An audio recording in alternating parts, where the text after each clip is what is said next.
Do you remember the 80s? Glorious times, the age of extreme fashion, heavy metal, break dancing and mixtape.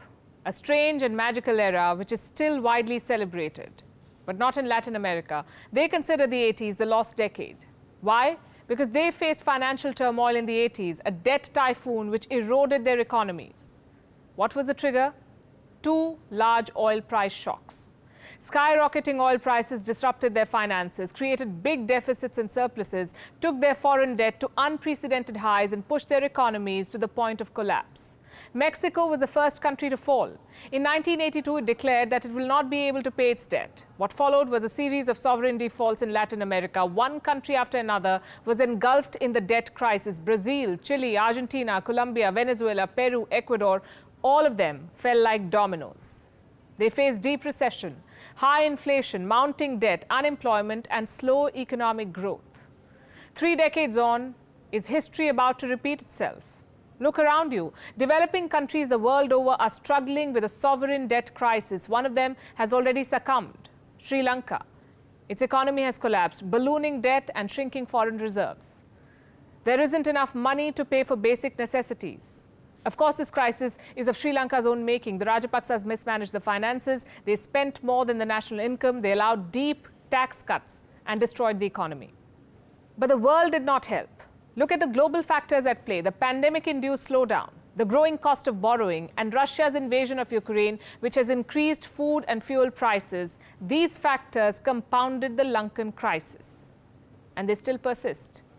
The fear is that the Lankan crisis could mutate. Experts say Colombo is just the canary in the coal mine. More countries are set to fall. The entire developing world is at risk. Hello and welcome to Gravitas Plus. I'm Palki Sharma Upadhyay. On the 15th of February, exactly 9 days before Russia invaded Ukraine, the World Bank issued a warning. Developing nations face a looming debt crisis. The World Bank named 70 countries, 70 low and middle income countries facing debt repayments worth $11 billion. The report said this burden could crush their economies in 2022.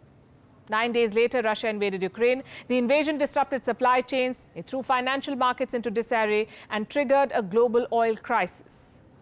The economic forecasts became darker and starker.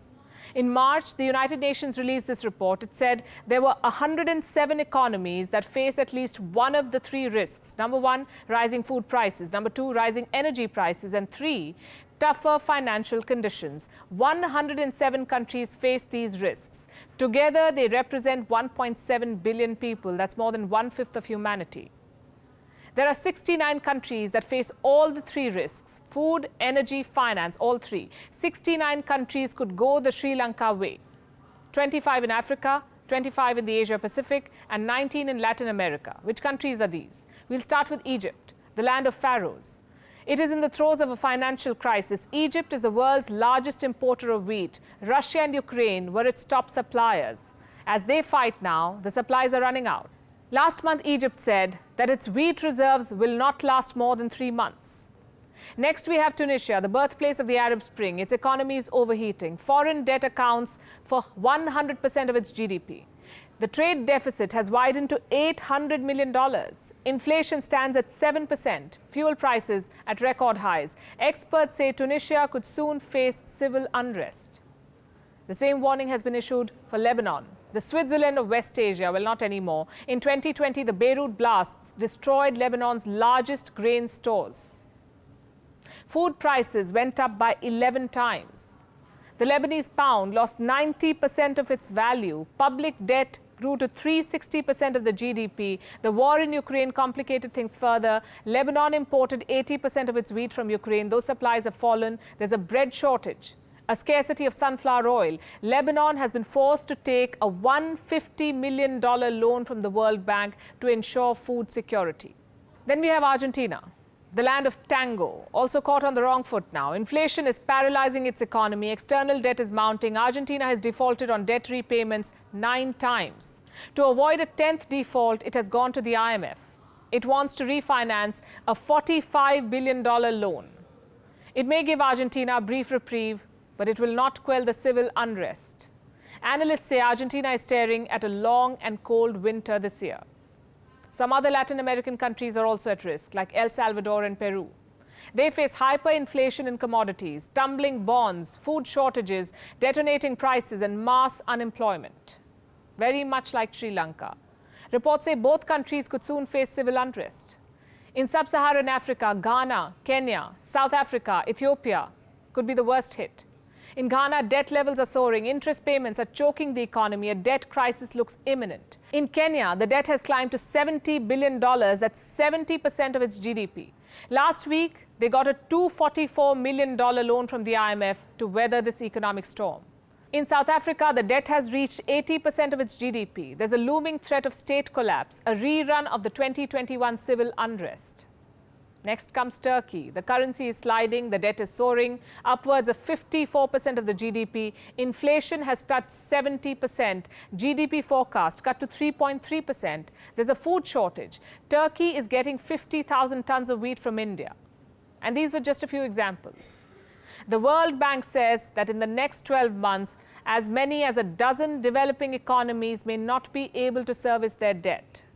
This will be the largest debt crisis in a generation. What about India? It will feel the impact. A few state economies are already inching towards a debt crisis. In Punjab, West Bengal, Bihar and Andhra Pradesh, the debt to GDP ratio is identical to Sri Lanka's. On the 3rd of April, Indian bureaucrats expressed concern. They said populist measures in these states could ruin their economies and leave them broke like Sri Lanka. Now, here's the thing. The entire world is in debt distress. National budgets are at breaking point. Some governments are being forced to cut spending. Others are borrowing more to stay afloat. What can we do to stop this? How can the world prevent a debt typhoon? We spoke to experts and we've compiled a roadmap. This is what they say needs to be done urgently and collectively. Number one, manage borrowing and lending better. Creditors should offer contingency plans to borrowers, plans to pause repayments if the borrower faces financial difficulties. Number two, introduce better ways to manage shocks and crises. Low-income countries are always vulnerable to external crises. A high proportion of their debt is in foreign currency. This makes their economies vulnerable to external changes. We need to develop a mechanism which insulates them from such shocks, a mechanism to restructure unsustainable debts better. Solution number three, expand the common framework's eligibility criteria. What's that? It's a framework established by the G20. It's supposed to help poor countries restructure their debt. Well, so far, this framework applies to only 73 of the poorest countries in the world. It should be expanded. It should cover other highly indebted countries, also vulnerable lower middle income countries. Solution number four, promote alternatives to borrowing. Lower income countries face major public financing shortfalls, even for basic public needs like healthcare and education. Studies say if these countries improve tax collection, they can reduce the need for borrowing more. Fifth solution, increase accountability and transparency, both for borrowers and lenders. For instance, the World Bank has often raised concerns over the terms of lending by Chinese creditors. A 2021 study found that Chinese contracts include unusual confidentiality clauses. No secret there. They allow the lenders to influence the borrower's domestic and foreign policies. Sri Lanka is a classic example. It let China dictate its domestic policy in return for money, and this needs to end. We need a framework which protects countries from falling into debt traps laid by the likes of China. For far too long, the world has looked the other way. Debt crisis in developing economies is now a security issue. Relief comes too little and too late. And this must change. We need preemptive action, an approach that prevents such crises. This is the biggest lesson from the pandemic. Any crisis can have a domino effect. A small event in a far-off land can trigger an unstoppable chain reaction. So Sri Lanka may just be the beginning. There's no saying where it ends.